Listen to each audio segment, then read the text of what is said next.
a good part of the book talks about just what it was like as a young woman in law school and looking to a career in the law. Just tell us a little bit about that and how much things have changed.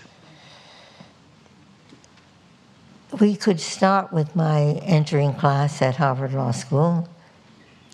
I attended from 56 to 58 and then transferred to Columbia for my last year. There were 9 women in a class of over 500. And they divided us into 4 sections, so there were 2 women in my section. There were some inconveniences at the time.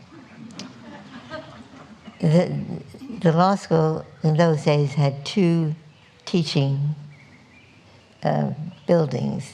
One was Langdale, and the other was Austin.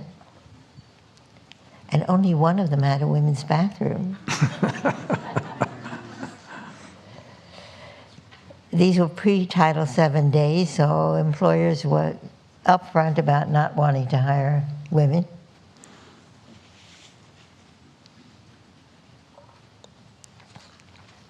When I transferred to Columbia, a very outstanding law professor, Jerry Gunther, was in charge of clerkships.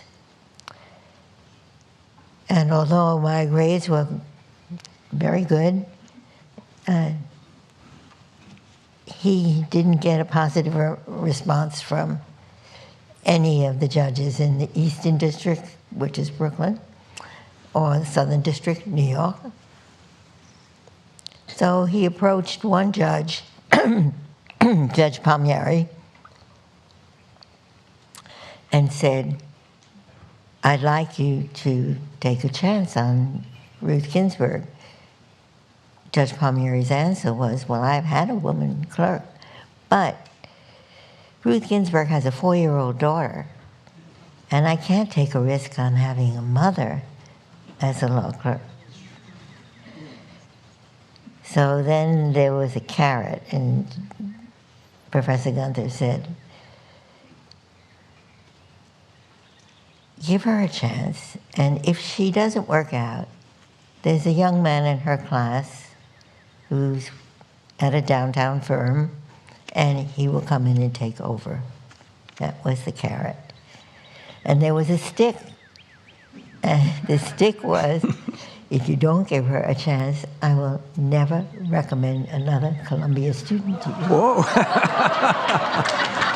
And so that's, getting the first job was hard for women of my vintage. But once you got the first job, you did it at least as well as the men, and so the next step was not as hard. Sandra Day O'Connor graduated from law school a few years before I did, with very good grades, and no one wanted to hire her as a lawyer.